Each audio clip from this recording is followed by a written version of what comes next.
The White House posting this AI-generated photo of President Trump as the Pope. No caption there, but the image retweeted about 29,000 times with, as you'd imagine, a lot of comments. Just a week ago, President Trump traveled to the Vatican alongside the First Lady, Melania Trump, and a lot of other world leaders for the funeral of Pope Francis. Important to note, of course, the two had their disagreements over the years, but President Trump said he wanted to honor the Pope's memory. As I mentioned, the conclave set to begin Wednesday morning, so let's take another live look here at St. Peter's Basilica, or St. Peter's Square there. As Pope? Yeah. I'd like to be Pope. That would be my number one choice. No, I don't know. I have no preference. I must say we have a cardinal that happens to be out of a place called New York who's very good. The first time I had two things to do: run the country and survive. I had all these crooked guys, And the second time I run the country and the world, because, it's the world I'm trying to save. That is President Trump describing the difference between his first and second term when he answered a call from an unknown number to his personal cell phone, with The Atlantic's Michael Schur on the other end. His and Ashley Parker's interview with Trump and dozens of others in his orbit is the magazine's latest cover story, marking Trump's frenetic first 100 days in office and his comeback from political death with a new confidence, ruthless efficiency, and just about nobody to tell him no.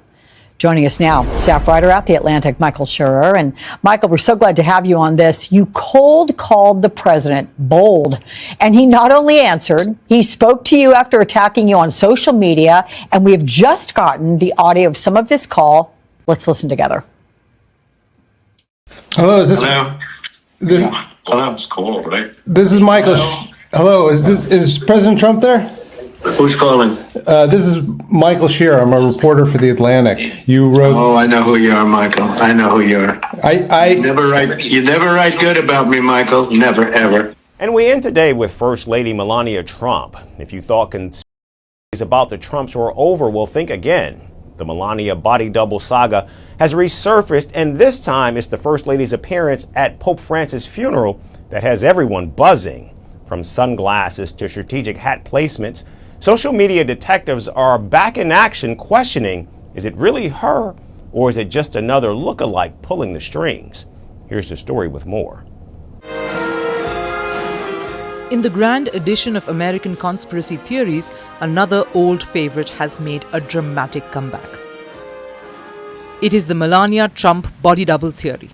Because why deal with real problems when we can spend hours online analyzing hat brims and sunglass reflections? Melania Trump has once again found herself at the center of the internet's favorite guessing game. Is it really her? Speculation roared back to life after she appeared alongside President Trump at Pope Francis' funeral, dressed in a somber black blazer dress and veil. During last year's campaign, about how different and, in their words, more dangerous a second Trump term would be. And I think from a Democratic point of view, they were understating the case. Trump had come back from an enormous deficit. If you remember, the weeks after January 6th, you have a number of Republicans in the Senate voting to convict him after his impeachment. You have social media companies banning him, corporate America shunning him, the golf tournaments turning away from his golf courses. And he was able, and we all know the story, we all lived through it, to regain the presidency. And I think that has emboldened him. If he could take those blows and come back, he kind of feels like, and not to mention the assassination attempt, he kind of feels like he is able to and should do sort of the broadest ambitions of his policy. And that is, as he told us, not just to transform the country and the way the government is and the way the executive branch works, the office of the presidency, but also to really intervene in a way that American presidents recently have not in remaking the world order. I'd like to be Pope. That would be my number one choice.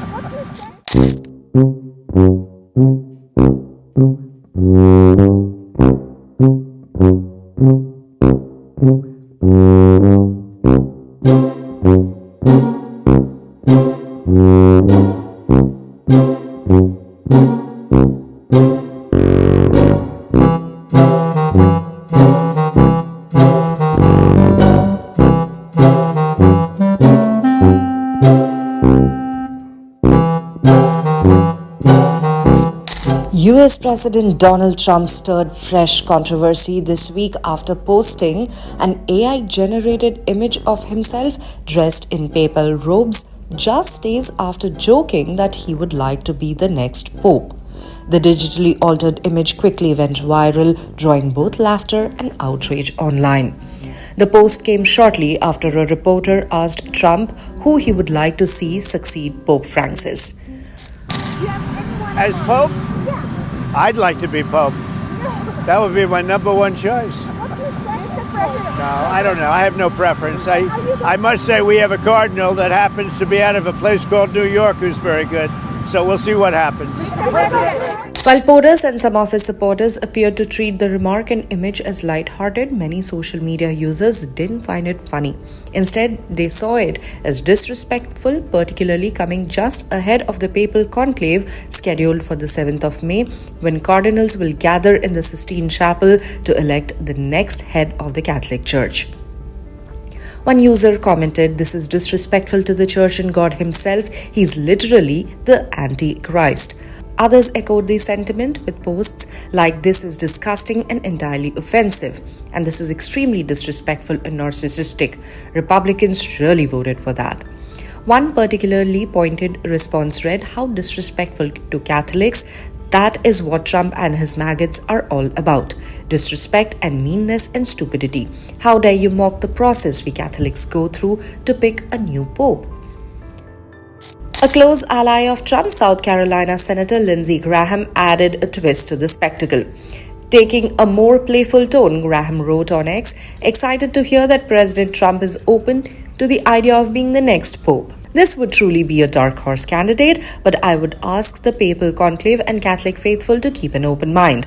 Watching for white smoke. Trump 2028. The Vatican has not commented on Trump's remarks or the viral image, but as the sacred conclave approaches, many Catholics are calling for greater respect for the solemn process and less spectacle from the sidelines. About 133 Catholic cardinals will gather below Michelangelo's famed frescoes in the 15th century chapel situated inside the Apostolic Palace at the Vatican to elect a successor to Pope Francis following his death on the 21st of April. Held behind locked doors, the conclave will signal to the world the outcome by burning ballots in a special stove with the chimney emitting black smoke if no one has been elected, or white smoke if there is a new pope.